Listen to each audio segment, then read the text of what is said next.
वाचवताना साक्षीनं पाय गमावला. महाराजांच्या पोशाखात अमोल कोल्हेंचा साक्षीला त्रिवार मुजरा.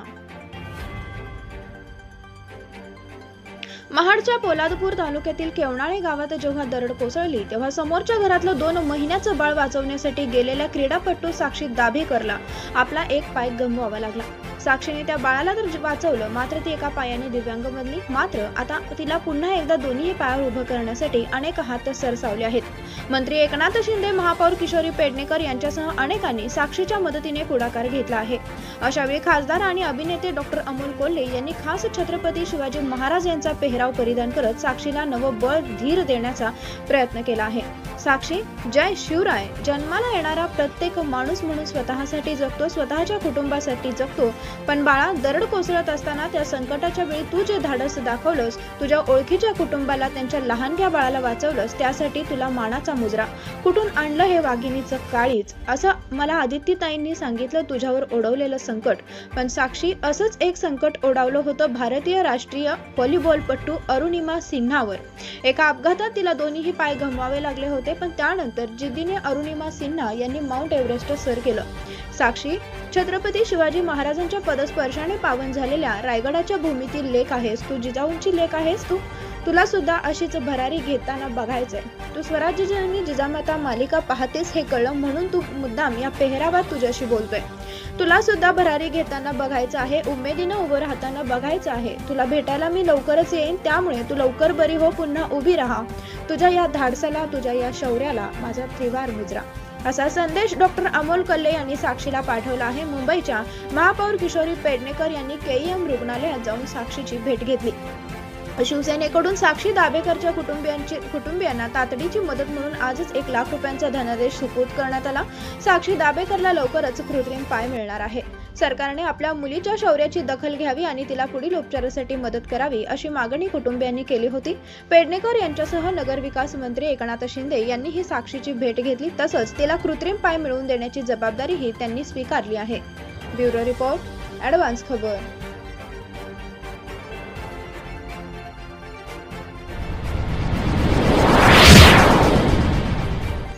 माझ्या मालकीची जागा मला परत द्या. ठाण्यात 77 वर्षाच्या आजीचे बेमुदत आमरण उपोषण. स्वतःच्या मालकीच्या जागेत करण्यात आलेल्या अनधिकृत बांधकामाविरोधात एका 77 वर्षीय आजीने आवाज उठवला आहे. जयश्री प्रभाकर म्हात्रे असं या आजीचं नाव असून त्या आमरण उपोषणाला बसल्या आहेत. या वयात स्वतःच्या हक्कासाठी लढावं लागत असल्याची खंत त्यांनी व्यक्त केली आहे. भाईदर पश्चिमेला असलेल्या सुभाषचंद्र बोस मैदानाजवळ 77 वर्षाच्या जयश्री प्रभाकर म्हात्रे या आजी बेमुदत उपोषणाला बसल्या आहेत. त्यांच्या या उपोषणाची एकच चर्चा सुरू आहे. स्वतःच्या मालकी जागेत करण्यात आलेले अनधिकृत बांधकाम हटवण्याबाबत त्यांनी यापूर्वी अनेक तक्रारी दिल्या आहेत. मात्र तक्रार देऊनही दखल न घेतल्यामुळे शेवटी या कंटाळून 77 वर्षाच्या आजीने पालिका प्रशासनाच्या विरोधात उपोषण सुरू केले आहे. मिळालेल्या माहितीनुसार भाईदर पश्चिमेच्या मोरवा मार्गातील रंगमंच मधील 17 वर्षीय तत्कालीन आमदार सीताराम भोईर यांच्या निधीतून मोरवा गावात रंगमंच बांधण्यात आला. या रंगमंचाची देखरेख सध्या पालिका करत आहे. ज्यावेळेस हे बांधण्यात आले तेव्हा पालिकेने जागेची पाहणी केली. मात्र पाहणी करताना रंगमंच या ठिकाणी बांधण्यात आला त्या जागेचा मालक कोण आहे याची माहिती घेतली नव्हती. तसेच धक्कादायक बाब म्हणजे सदर रंगमंचाला अधिकृत बांधकाम परवानगी नसल्याचं माहिती अधिकारामध्ये उघडकीस आलं आहे. आता हा प्रकार उघडकीस आल्यानंतर मालकी जागेवर अनधिकृत असलेले बांधकाम तोडण्यास पालिका प्रशासनाने नकार दिला. याबाबत पालिकेच्या बांधकाम विभागाचे कार्यकारी अभियंता दीपक खांबीत यांना याविषयी सविस्तर विचारण्यात आले. याविषयी बोलताना सदर जागेचा मोबदला देण्यास पालिका प्रशासन तयार आहे. मात्र जागेची मालकी हवी असेल तर ते आता शक्य नाही. 12 वर्षांनंतर त्यांचा मालकी हक्क निघालेला आहे. जरी त्यांच्या 7/12 नाव असले तरी मालकी पालिकेच्या ताब्यात आहे असे त्यांनी सांगितले आहे. दरम्यान बेमुदत आमरण उपोषणाला बसलेल्या आजींनी जोपर्यंत न्याय मिळणार नाही तोपर्यंत उपोषण करणार असा निर्धार केला आहे. त्यानंतर आजीबाईंच्या मागणीवर पालिका प्रशासन काय निर्णय घेणार हे पाहणे महत्त्वाचे ठरणार आहे. ब्युरो रिपोर्ट, ॲडव्हान्स खबर.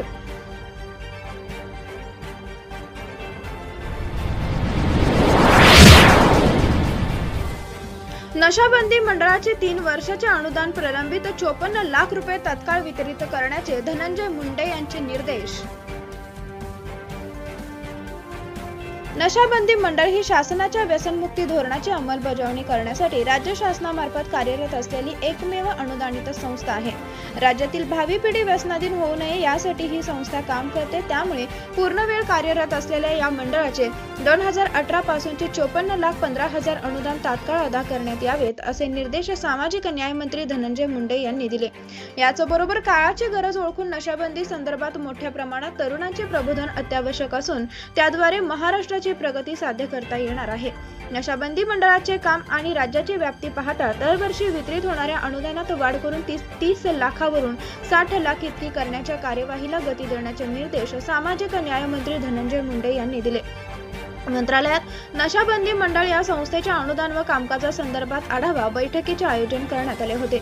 या बैठकीस अप्पर मुख्य सचिव अरविंद कुमार, समाज कल्याण आयुक्त डॉक्टर प्रशांत नारनवरे, सामाजिक न्याय विभागाचे सहसचिव धीरा डिंगळे आदींसह नशाबंदी मंडळाचे अध्यक्ष, माजी मुंबई विद्यापीठाचे माजी कुलगुरू डॉक्टर राजेंद्र वेळुकर, कार्याध्यक्ष आयुक्त RK गायकवाड, सरचिटणीस वर्षा विद्या विलास, कार्यकारिणी सदस्य प्रिया पाटील, डॉक्टर प्रभा तिरमारे, प्रिया पाटील हे उपस्थित होते। यावेळी बैठकीदरम्यान बोलताना नशाबंदी हा संवेदनशील विषय असून याबाबत तरुणांमध्ये जागरूकता निर्माण होणे गरजेचे आहे। 2020-21 या जागतिक वर्षातील एकूण देय अनुदानापैकी 14.85 हजार इतके अनुदान वितरित करण्यास मान्यता देण्यात आली आहे। 2021-22 या आर्थिक वर्षासाठी अंमली पदार्थ विरोधी मोहीम आणि व्यसनाधीन व्यक्तींचे पुनर्वसन करण्यासाठी स्वयंसेवी संघटनांना 3 कोटी इतकी अर्थसंकल्पीय तरतूद करण्यात आली आहे अशी माहिती धनंजय मुंडे यांनी दिली। तसेच व्यसनमुक्ती धोरणाअंतर्गत प्रत्येक महसुली विभागास 2 याप्रमाणे व्यसनमुक्ती कार्यक्षेत्रामध्ये कार्य करणाऱ्या 12 संस्थांना प्रत्येकी 11 लाख अशी एकूण 1,32,00,000 याचबरोबर राष्ट्रीय महात्मा गांधी पुरस्कार व 7वे राज्यस्तरीय व्यसनमुक्ती साहित्य संमेलन या कार्यक्रमाच्या आयोजनासाठी 3 कोटी रक्कम वितरित करण्यात येत असल्याचे मुंडे यांनी यावेळी सांगितले। ब्युरो रिपोर्ट, ॲडव्हान्स खबर।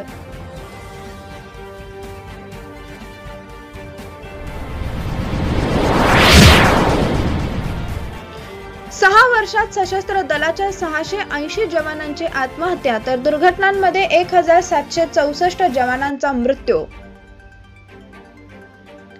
गेल्या 6 वर्षात केंद्रीय सशस्त्र पोलीस दलच्या तब्बल 680 जवानांनी आत्महत्या केल्याची धक्कादायक आकडेवारी समोर आली आहे।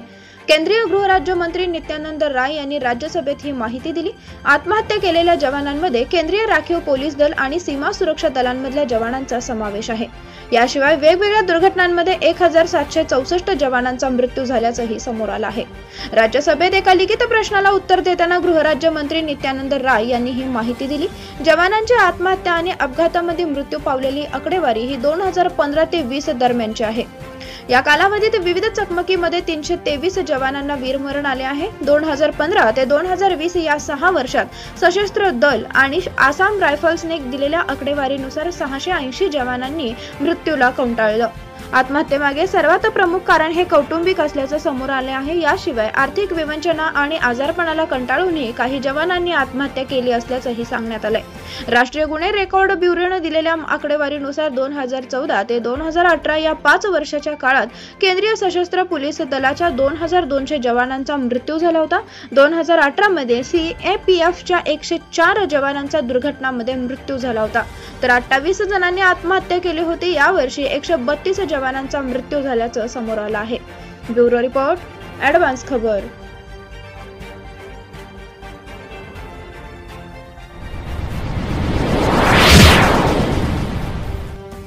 मोदी सरकारचा मुळावर घाव, थेट 102व्या घटना दुरुस्ती कायद्यात बदल करणार। मराठा आरक्षणासाठीची पुनर्विचार याचिका फेटाळल्यानंतर आता केंद्र सरकार मोठा निर्णय घेत आहे। केंद्र सरकार मराठा आरक्षणाच्या निकालानंतर आता 102व्या घटना दुरुस्ती विधेयकात बदल करणार आहे। नव्या बदलांना आजच्या केंद्रीय कॅबिनेटच्या बैठकीत मंजुरी मिळणार आहे। सुप्रीम कोर्टाच्या निकालानंतर विधेयकात बदल करून नवे SC-BC प्रवर्ग बनवण्याचा अधिकार आता राज्य सरकार नाही देणार आहे। 102व्या घटना दुरुस्तीनंतर एखाद्या राज्यात एखादी जात मागास ठरवण्याचा अधिकार राहिलेला नाही असा निकाल सुप्रीम कोर्टाच्या 5 जजेसच्या बेंचने मराठा आरक्षणाचा निकाल देताना सांगितलं होतं। हा अधिकार आता फक्त राष्ट्रपती, संसद यांच्याकडेच असल्याचंही सुप्रीम कोर्टाने निकालात स्पष्ट केलं। पण आता केंद्र सरकार राज्यांना अधिकार बहाल करून त्या स्तरावर निर्णय घेण्याचे हक्क देत आहे। त्यासाठी 102व्या घटना दुरुस्ती विधेयकात बदल करण्यात येत आहे। 102व्या घटना दुरुस्तीनुसार राज्यांकडे आरक्षण देण्याचा अधिकार आहे. राज्यांचे आरक्षण देण्याचा अधिकार काढून घेतलेले नाहीत. राज्याच्या अधिकाराला बाधा पोहोचवता येणार नाही अशी भूमिका केंद्र सरकारने फेरविचार याचिकेतून सर्वोच्च न्यायालयात मांडली होती. मात्र हा दावा फेटाळून लावण्यात आला आहे. राज्यांना एखादी जात एसईबीसी मागासवर्ग ठरवण्याचा अधिकार आहे की नाही? सुप्रीम कोर्टाने 3 विरुद्ध 2 अशा मतांनी राज्यांना हा अधिकार नसल्याचं म्हटलेलं आहे. 102व्या घटना दुरुस्तीनंतर राज्यांना एसईबीसी म्हणजेच सामाजिक आणि शैक्षणिक मागास आयडेंटिफाय करण्याचा अधिकार नाही असं स्पष्ट केलंय. विशेष म्हणजे याच मुद्द्यावर कोर्टाने केंद्र तसेच राज्याची पुनर्विचार याचिकाही फेटाळली आहे. कोर्ट असं म्हणतं, घटनेच्या कलम 338B आणि कलम 342 अ नुसार एसईबीसीत कुणाला टाकायचं किंवा कुणाला काढायचं याचा अंतिम अधिकार हा राष्ट्रपतींकडे आहे आणि त्यात काही बदल करायचे असल्यास त्याचा अधिकार संसदेकडे आहे. राज्य त्यांच्याकडे अस्तित्वात असलेल्या यंत्रणेच्या माध्यमातून किंवा घटनात्मक कमिशनकडून राष्ट्रपतीला विनंती करू शकतात. 102वी घटना दुरुस्ती वैध असल्याचं ही 5 जजेसच्या पीठानं एकमतानं सांगितलं आहे. एक गोष्ट इथं सांगितली जाते. सुप्रीम कोर्टानं हे स्पष्ट सांगितलं आहे की एसईबीसी वगळता कलम 15 आणि 16 अंतर्गत एखाद्या जातीला आरक्षण देण्याचा पूर्ण अधिकार राज्यांना आहे, पण हे एसईबीसींना वगळता. इंदिरा स्वानी खटल्याचा पुनर्विचार का केला जाऊ नये हा तोच खटला आहे ज्याच्यामुळे आरक्षणाची 50% मर्यादा अस्तित्वात आली. आरक्षणाची मागणी करणाऱ्या याचिकाकर्त्यांनी या केसचा पुनर्विचार करावा अशी मागणी कोर्टाकडे केली होती. त्यावर सुप्रीम कोर्ट म्हणतं की त्याची गरज वाटत नाही, कारण 9 जजेसच्या बेंचनं इंदिरा स्वानी खटल्यात 50% आरक्षणाची मर्यादा घालून दिली आहे. अनेक खटल्यांचा निकाल देताना ही मर्यादा पाळली गेली आहे, ती आता स्वीकारलीही गेली आहे. त्यामुळे ना इंदिरा स्वानी खटल्याचा पुनर्विचार करणं गरजेचं आहे ना त्याला आणखी मोठ्या बेंचकडे रेफर करण्याची. असाधारण स्थितीमध्ये ती मर्यादा ओलांडता येते, पण त्यासाठी प्रचंड जागरूक राहणं गरजेचं आहे. सुप्रीम कोर्टानं इथं एकच मत नोंदवलंय की मर्यादा ओलांडणं हा स्लपरी रोप आहे. मराठा आरक्षणाबाबत दाखल केलेली मोदी सरकारची पुनर्विचार याचिका सुप्रीम कोर्टानं 1 जुलैला फेटाळली होती. राज्य सरकारनेही सुप्रीम कोर्टात पुनर्विचार याचिका दाखल केली. मोदी सरकारची याचिका फेटाळली गेल्यामुळे राज्य सरकारनं त्याच विषयात दाखल केलेली याचिका निकालात निघाल्याचं जाणकारांना वाटतं. ब्युरो रिपोर्ट, ॲडव्हान्स खबर.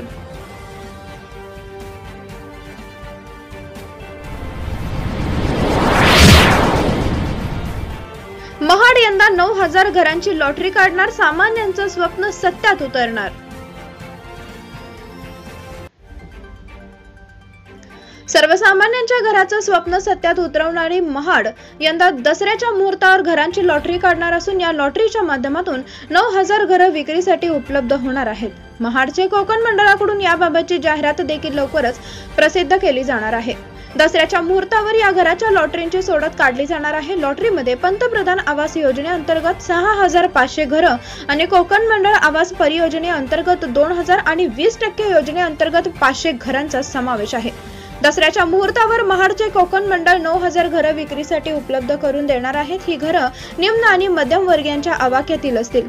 ठाणे मीरा रोड, वर्तकनगर, विरार, बोळिंज नाका, कल्याण, वडवली आणि ठाण्याच्या गोथेघर मध्ये ही घरं उपलब्ध होणार आहेत. मीरा रोड मध्ये मध्यम वर्गीयांसाठी 2 BHK 196 घरं आहेत. ठाण्यातील वर्तकनगर मध्ये 67 दुकानं उपलब्ध करून दिली जाणार आहेत. त्याची किंमत जवळपास 38 लाख ते 40 लाखाच्या घरात असतील.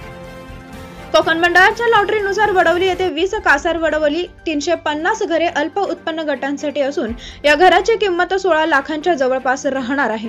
ठाण्यातील वर्तकनगर येथे अल्प उत्पन्न गटासाठी 67 घरे असणार असून या घराचे क्षेत्रफळ 320 चौरस फूट आहे. या घराची किंमत 38 ते 40 लाखांच्या आसपास असेल. विरार येथे 1,300 घरे उपलब्ध असतील. यात 1,000 घरे अल्प आणि बाकींची घरे मध्यम उत्पन्न गटातील असतील. कोकण मंडळ या विभागीय मंडळ तब्बल 3 वर्षाच्या प्रतीक्षेनंतर आता 9,000 घरांसाठी सोडत जाहीर करणार आहे. कोविड-19 संकटामुळे महाडची ही लॉटरी लांबणीवर पडली होती. यंदाच्या वर्षी 6,500 घरं ही प्रधानमंत्री आवास योजना, 2,000 घरं ही मंडळाची तर 500 घरं इतर काही प्रोजेक्ट्सचा भाग म्हणून समाविष्ट करण्यात आली आहेत. मात्र गेल्या काही वर्षापासून कोरोना या प्रमुख कारणांसह उर्वरित कारणांमुळे दोन्ही मंडळांच्या घराची लॉटरी निघत नव्हती. त्यातल्या आशा कोकण मंडळाकडून घरांच्या लॉटरीची आशा होती, मात्र अनेक दिवस याबाबत हालचाली होत नव्हत्या. त्यामुळे यंदा सर्वसामान्यांच्या घराचे स्वप्नच राहणार असल्याचे चित्र होते. मात्र आता महाडाने सर्वसामान्य व्यक्तीला दिलासा देणारा निर्णय घेतला आहे. ब्युरो रिपोर्ट, ॲडव्हान्स खबर.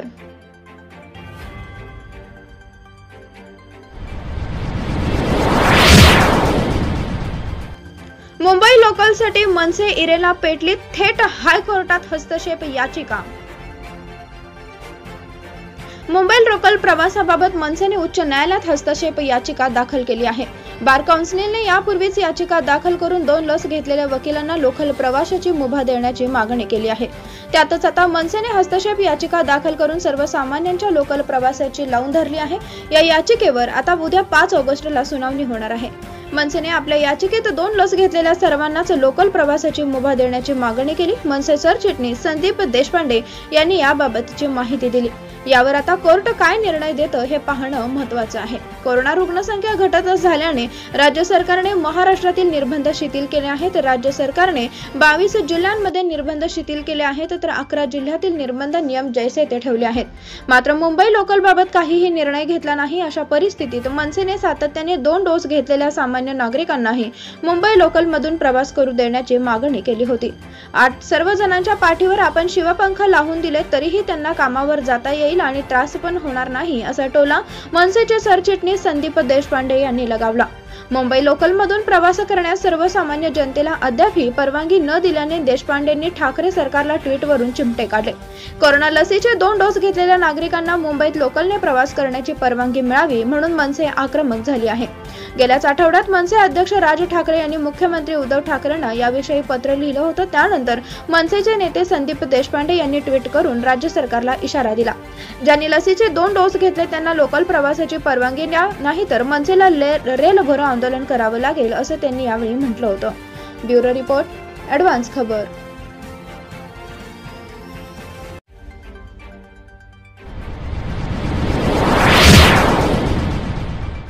शेगाव संस्थानचे विश्वस्त शिवशंकर पाटील यांचे निधन।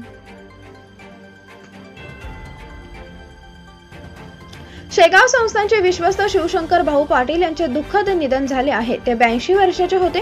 कोरोनाचे निर्बंध असल्यामुळे त्यांच्या अंत्यविधीसाठी मोजक्याच भक्तांना परवानगी देण्यात आली आहे। त्यामुळे अंत्यविधीसाठी शेगाव येथे कुणीही गर्दी करू नये असे आवाहन शेगाव संस्थानच्या वतीने सांगण्यात आले।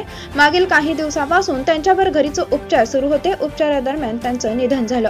शिवशंकर पाटील मागे काही दिवसापासून आजारी होते। त्यांच्यावर घरीचे उपचार केले जात होते। मात्र उपचारादरम्यान वयाच्या 82व्या वर्षी त्यांची प्राणज्योत मालवली। घराजवळ असलेल्या शेतात त्यांच्यावर अंत्यसंस्कार करण्यात येणार आहेत। पाटील यांच्याकडून संत गजानन महाराज यांची सेवा झालेली आहे। केंद्रीय मंत्री नितीन गडकरी यांनी शिवशंकर भाऊ पाटील यांच्या निधनाबद्दल दुःख व्यक्त केलं। श्री संत गजानन महाराज शेगाव संस्थानचे विश्वस्त शिवशंकर भाऊ पाटील यांच्या निधनाचे वृत्त ऐकून अतिशय दुःख झाले। त्यांना माझी भावपूर्ण श्रद्धांजली। शिवशंकर भाऊ यांनी समर्पित वृत्तीने व प्रामाणिकपणे श्री गजानन महाराजांच्या विचारांचा वारसा जोपासला, असे नितीन गडकरी म्हणाले। शिवशंकर पाटील यांच्या निधनानंतर सर्व स्तरातून दुःख व्यक्त करण्यात येत आहे। विधानसभेचे विरोधी पक्षनेते देवेंद्र फडणवीस यांनी पाटील यांच्या निधनाबद्दल शोक व्यक्त केला। श्री संत गजानन महाराज संस्थान शेगावचे प्रमुख शिवशंकर भाऊ पाटील यांच्या निधनाचे वृत्त अतिशय दुःखद आहे। त्यांच्या निधनाने एक व्रतस्थ सेवेकरी, मॅनेजमेंट गुरु, निष्काम कर्मयोगी आपण गमावला आहे। शिवशंकर भाऊ हे समर्पण भावनांचे मूर्तिमंत होते। शेगावला जायचो तेव्हा अनेकदा त्यांची भेट व्हायची। प्रत्येक वेळी आपुलकीने विचारपूस करायचे, शेगाव संस्थानचे प्रश्न सोडवून घ्यायचे। मुख्यमंत्री म्हणून त्यांच्या कार्याला हातभार लावण्याची संधी मिळणे हे माझे भाग्य होते। महाजनादेश यात्रेप्रसंगी सुद्धा शेगावला दर्शनला गेलो होतो, तेव्हा त्यांच्याशी मनमोकळेपणाने गप्पा झाल्या होत्या। त्यांच्या निधनाने मी व्यक्तिगत मार्गदर्शकाला मुकलो आहे। मी त्यांना भावपूर्ण श्रद्धांजली अर्पण करतो, असा शोक संदेश फडणवीस यांनी दिला आहे। ब्युरो रिपोर्ट, ॲडव्हान्स खबर।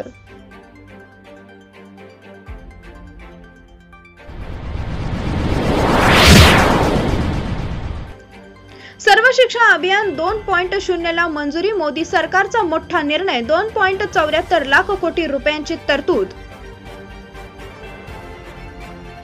केंद्रीय मंत्रिमंडळाने सर्व शिक्षा अभियान 2.0 ला मंजुरी दिली। सर्व शिक्षा अभियानासाठी किंमत 2.94 लाख कोटी रुपयांची तरतूद करण्यात आली आहे। ही योजना 2021 पासून मार्च 2026 पर्यंत लागू असेल। माहिती आणि प्रसारण मंत्री अनुराग ठाकूर आणि केंद्रीय शिक्षण मंत्री धर्मेंद्र प्रधान यांनी मंत्रिमंडळाच्या बैठकीनंतर ही माहिती दिली। पंतप्रधान नरेंद्र मोदी यांच्या अध्यक्षतेखाली झालेल्या बैठकीत सर्व शिक्षा अभियान 1 एप्रिल 2021 पासून 31 मार्च 2026 पर्यंत वाढवण्यास मान्यता देण्यात आली असल्याची माहिती त्यांनी दिली। केंद्रीय शिक्षण मंत्री धर्मेंद्र प्रधान यांनी सर्व शिक्षा अभियान 2.0 वर 2.94 लाख कोटी रुपये खर्च केले जातील। 2.94 लाख रुपयांमध्ये केंद्राचा हिस्सा 1.85 लाख कोटी रुपये असेल। सर्व शिक्षा अभियानाच्या दुसऱ्या टप्प्यात 11.6 लाख सरकारी आणि सरकारी अनुदानित शाळा, 15.6 कोटी मुले आणि 57 लाख शिक्षक कक्षेत येतील। सर्व शिक्षा अभियानाच्या दुसऱ्या टप्प्यात पुढील काही वर्षांमध्ये बालवाटिका, स्मार्ट वर्ग खोल्या व प्रशिक्षक शिक्षकांची टप्प्याटप्प्याने शाळांमध्ये व्यवस्था केली जाईल आणि पायाभूत सुविधा, व्यावसायिक शिक्षण आणि सर्जनशील शिकवण्याच्या पद्धती विकसित केल्या जातील, असे धर्मेंद्र प्रधान म्हणाले। सर्व शिक्षा अभियानाच्या विस्तारामध्ये शाळांमध्ये सर्वसमावेशक आणि आनंदी वातावरण निर्माण करण्यावर भर देण्यात येणार आहे। शाळांमध्ये एक भाग म्हणून वेगवेगळ्या पार्श्वभूमीतून आलेल्या विद्यार्थ्यांच्या बहुभाषिक गरजा आणि मुलांच्या विविध शैक्षणिक क्षमतांच्या विकासासाठी लक्ष देण्यात येईल। शिक्षण मंत्री म्हणाले की या अंतर्गत टप्प्याटप्प्याने प्ले स्कूल उभारण्याबरोबरच शैक्षणिक साहित्य तयार केले जाईल, तसेच स्मार्ट वर्ग खोल्यांचीही व्यवस्था केली जाईल। सर्व शिक्षा अभियानाची व्याप्ती वाढवताना विशेष सहाय्याची गरज असलेल्या मुलांसाठी स्वतंत्र मानधनाची तरतूद, शिकण्याच्या प्रक्रियेवर देखरेख, शिक्षकांची क्षमता वाढवणे आणि प्रशिक्षण कार्य यावर विशेष लक्ष दिले जाईल, असं शिक्षण मंत्र्यांनी सांगितलं। सर्व शिक्षा अभियानाअंतर्गत कस्तुरबा गांधी कन्या शाळांची व्याप्ती आणि श्रेणी सुधारणे आणि सर्व रिपोर्ट कार्डची प्रक्रिया राबवण्यावर भर दिला जाईल। नवीन राष्ट्रीय शिक्षण धोरणाअंतर्गत सर्व शिक्षा अभियानाला मुदतवाढ देण्यात येत असल्याचं धर्मेंद्र प्रधान म्हणाले। ब्युरो रिपोर्ट, ॲडव्हान्स खबर।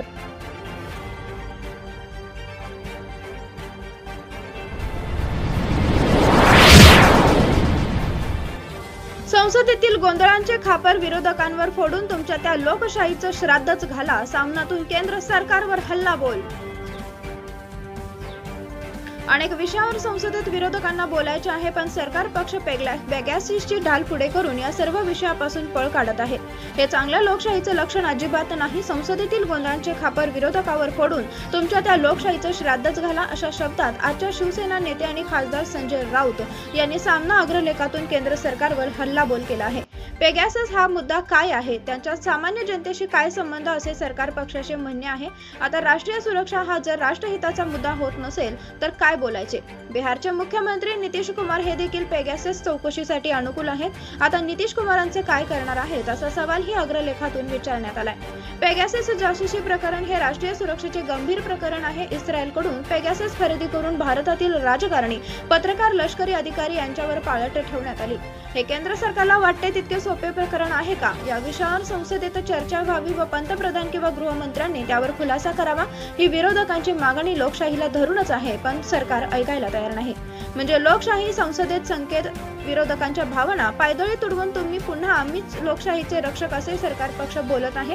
जासूसी प्रकरणात संसदेवर 4 तास चर्चा झाली व सरकारने उत्तर दिले तर काय बिघडणार आहे? विरोधकांच्या आरोपांचा विचार घेण्याची संधी सरकारला मिळेल, पण सरकार तेही करायला तयार नाही। मग लोकशाहीचे मारेकरी कोण? आता तर सरकारचे विद्यमान खास बिहारचे मुख्यमंत्री नितीश कुमार यांनीही सांगितलं आहे की विरोधक पेगासस जासूसी विषयावर चर्चा मागत आहेत, त्या प्रकरणाची चर्चा व तपास दोन्हीही व्हायला हवेत। आता नितीश कुमार यांचा ठोस भूमिकेदरम्यान भाजप काय म्हणणे आहे? टेलिफोन टॅपिंग हा गंभीरच विषय असल्याचे नितीश कुमार यांचे म्हणणे आहे। हे त्यांचे म्हणणे नितीश बाबूंनी दिल्लीत येऊन जोरदारपणे सांगायला हवे। नितीश कुमारांच्या पाठिंब्याने विरोधकांच्या लढ्याला नैतिक बळ मिळाले आहे। मोदी म्हणतात संसदेत काम होत नाही हा लोकशाहीचा अपमान आहे, पण या अपमानाच्या परंपरेचे जनक कोण आहेत याचा शोध घेतला तर ते धागेदोरे भाजप किंवा एनडीए पर्यंत पोहोचवतात। भ्रष्टाचार, राष्ट्रीय सुरक्षा, जनतेच्या प्रश्नावर भाजप नेतृत्वाखाली राष्ट्रीय लोकशाही आघाडीने संसदेची अनेक अधिवेशने यापूर्वी गोंधळ गदारोळात संपवून टाकली आहेत व या संघर्षाला जीवन त्यांच्या साथीला होतीच। बोफोर्स पासून 2G प्रकरणापर्यंत त्यावेळी विरोधी पक्षात असलेल्या एनडीएने संसदेत चर्चेची आणि संयुक्त संसदेच्या समितीची मागणी करत घातलेला गोंधळ हे लोकशाही जिवंत व दणकट असल्याचे लक्षण होते। तसेच ते आज पेगासस प्रकरणातही आहे। पंतप्रधान मोदी यांनी थोडा पुढाकार घेतला असता तर संसदेचे काम सुरळीत चालले असते व लोकशाहीचा अपमान टाळता आला असता। संसदेची लोकशाहीची प्रतिष्ठा राखण्याचे कर्तव्य सत्ताधारी पक्षालाच पार पाडावे लागते, तसे आज होताना दिसत नाही। विरोधकांना कप्प्यासमान लेखनाची नशा सत्ताधाऱ्यांना चढली आहे, त्यातून देशाला फार मोठी किंमत चुकवावी लागेल. विरोधकांनी फक्त पेगाससवरच नाही तर शेतकऱ्यांच्या प्रश्नांवर, 3 जुलमी कृषी कायद्यावरही चर्चा मागितली आहे. भडकत्या महागाईवर त्यांना बोलायचं आहे. महाराष्ट्रातील महाप्रलयाने झालेल्या वाताहतीवर मराठी खासदारांना बोलायचे आहे. महाराष्ट्राला प्रलयातून सावरण्यासाठी तातडीची मदत हवी आहे. मराठा आरक्षणाच्या ज्वलंत विषयावर शिवसेनेच्या खासदारांना सरकारला टोकदार प्रश्न विचारायचे आहेत. सर्वोच्च न्यायालयाने मराठा आरक्षणाची जबाबदारी ही केंद्राचीच असल्याचे बजावले तरीही त्याबाबतचे भिजत घोंगडे का पडले आहे, अशा अनेक विषयांवर संसदेत विरोधकांना बोलायचे आहे. पण सरकार पक्ष पेगॅसची ढाल पुढे करून या सर्व विषयांपासून पळ काढत आहे. ब्युरो रिपोर्ट, ॲडव्हान्स खबर.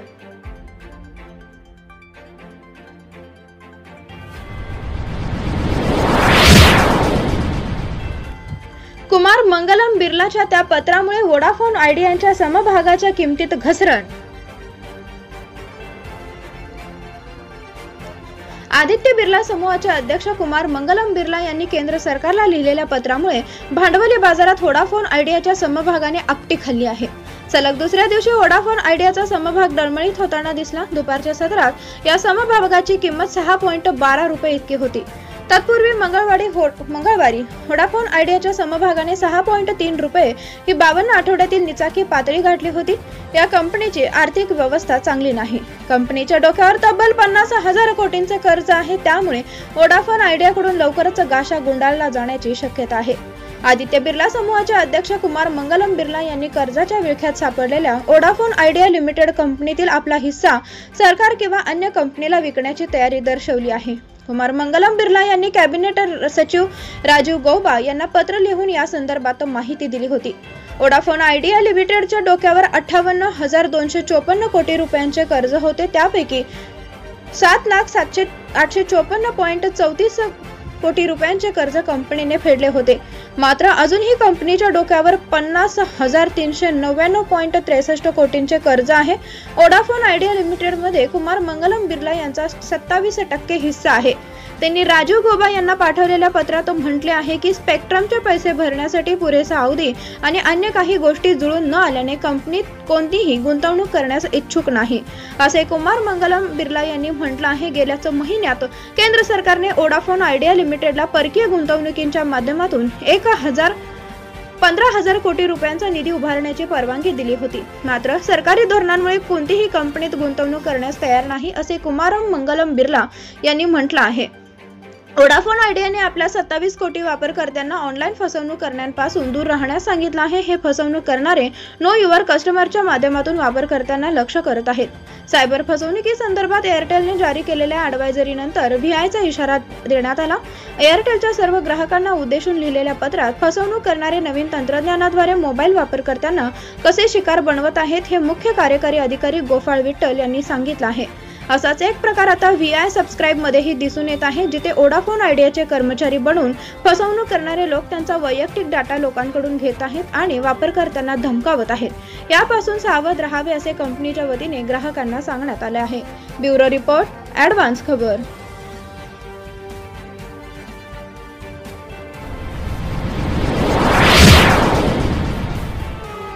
रिझर्व्ह बँकेच्या पतधोरण समितीच्या बैठकीला सुरुवात, नवे व्याजदर ठरणार.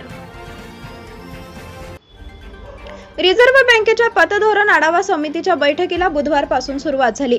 ही बैठक एकूण 3 दिवस चालणार असून त्यानंतर पतधोरण समितीकडून नवे व्याजदर जाहीर केले जातील. देशातील सध्याची स्थिती पाहता रिझर्व्ह बँकेकडून व्याजदर स्थिरच ठेवले जातील असा जाणकारांचा होरा आहे. रिझर्व्ह बँकेचे गव्हर्नर शशिकांत दास यांच्या नेतृत्वाखालील 6 सदस्यांची पतधोरण समिती द्वैमासिक आढाव्यानंतर व्याजदर जाहीर करत असते. या समितीमध्ये रिझर्व्ह बँकेशिवाय 3 बाहेरच्या तज्ञ सदस्यांचाही समावेश आहे. सध्याची परिस्थिती पाहता रिझर्व्ह बँक कोणताही मोठा निर्णय घेताना विचार करेल, कारण रोकड तरलतेचे व्यवस्थापन आणि आर्थिक विकास दर अशा 2 घटकांवर सध्या रिझर्व्ह बँक अधिक लक्ष ठेवून आहे. यापूर्वी जून महिन्यात पतधोरण समितीने व्याजदर स्थिर ठेवले होते. त्यानंतर आता सलग 7व्यांदा रिझर्व्ह बँक हाच निर्णय घेईल असे जाणकारांचे म्हणणे आहे. त्यामुळे या बैठकीत काय घडणार याकडे सर्वांच्या नजरा लागलेल्या आहे। रेपो दरात कपात केल्यामुळे त्याचा फायदा नागरिकांना होतो। आरबीआयने व्याज दरात बदल केल्यास बँकांकडूनही त्या अनुषंगाने बदल केले जातात, त्यामुळे गृहकर्ज, वाहन कर्ज यांच्या हप्त्याच्या रकमेवर परिणाम होतो। रेपो दर किंवा रेपो रेट म्हणजे रिझर्व्ह बँकेकडून ज्या दराने पैसा घेतो तो दर। रेपो दर वाढल्यास बँकांना रिझर्व्ह बँकांना वाढीव व्याजदराने पैसे द्यावे लागतात। त्याचा परिणाम म्हणून बँक आपल्या कर्जदारांचं व्याजदर वाढवते, त्यामुळे रेपो दरात कपात झाल्यास बँकाही आपल्या कर्जदारांचं व्याजदर कमी करतात। रेपो रेट कमी होणं म्हणजेच बँकेला स्वस्तात पैसे मिळतात, त्यामुळे बँका कर्जदारांना पैसे देताना कमी दरात देऊ शकतात।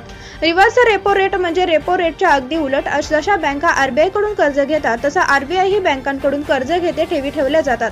तो दर म्हणजे रिझर्व्ह रेपो दर होय। रेपो दरामध्ये बदल झाल्यानंतर तोच दर रिव्हर्स रेपो दराला लागू होतो। ब्युरो रिपोर्ट, ॲडव्हान्स खबर।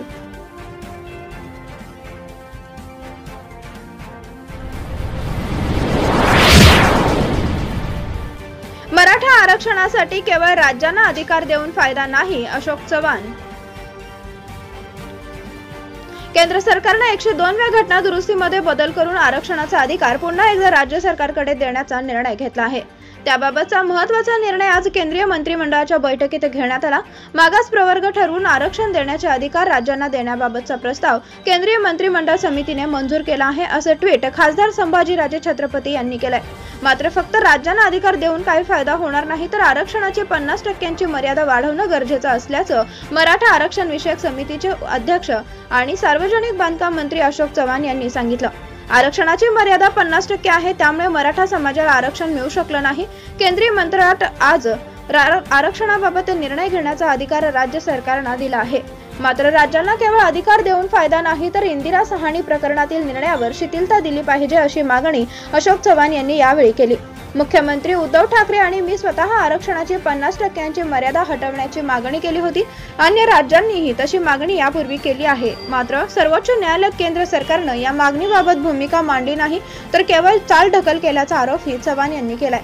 केंद्र सरकार आरक्षणासंदर्भातील मर्यादा उठवली पाहिजे। संसदेचे अधिवेशन सुरू आहे, त्यामुळे हा निर्णय तिथे होऊ शकतो, असंही चव्हाण म्हणाले। दरम्यान चंद्रकांत पाटील यांनी माध्यमावर याबाबत आरोप केले होते। मात्र आता केंद्रानं राज्यांना आरक्षणाचा अधिकार देण्याचा निर्णय घेतला आहे। केंद्र सरकार मराठा आरक्षण प्रकरणात हस्तक्षेप करू शकत होतं, पण ते आता राज्यावर ढकलण्याचा टोलाही चव्हाण यांनी केंद्र सरकारला लगावला आहे। 102व्या घटना दुरुस्तीनंतर एखाद्या राज्याला एखादी जात मागास ठरवण्याचा अधिकार राहिलेला नाही, असा निकाल सुप्रीम कोर्टाच्या जसजसेच्या बेंचने मराठा आरक्षणाचा निकाल देताना सांगितलं। हा अधिकार आता फक्त राष्ट्रपती, संसद यांच्याकडेच असल्याचंही सुप्रीम कोर्टाने निकालात स्पष्ट केलंय। पण आता केंद्र सरकार राज्यांना अधिकार बहाल करून त्या स्तरावर निर्णय घेण्याचे हक्क देत आहे। त्यासाठी 102व्या घटना दुरुस्ती विधेयकात बदल करण्यात आला आहे। ब्युरो रिपोर्ट, ॲडव्हान्स खबर।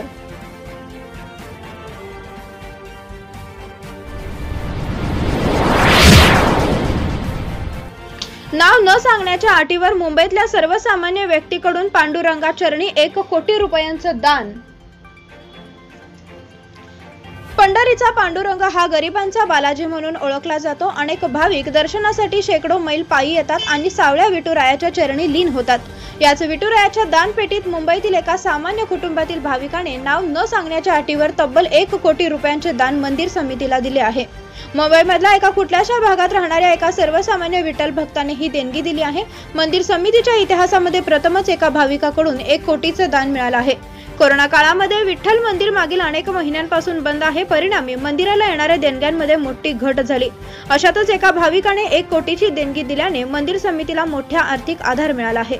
मुंबईतील विठ्ठल भक्तांच्या अलीकडीच कोरोनामुळे निधन झाले, त्यानंतर या भाविकाला एका इन्शुरन्स कंपनीकडून काही पैसे मिळाले। ते आलेले सर्व पैसे या भक्तांच्या कुटुंबियांनी चेकच्या स्वरूपात विठ्ठलाच्या दानपेटीत अर्पण केले। इतकी मोठी रक्कम दान देऊनही या भाविकाने आपले नाव मात्र गुप्त ठेवण्याची विनंती मंदिर समितीला केली आहे। ब्युरो रिपोर्ट, ॲडव्हान्स खबर।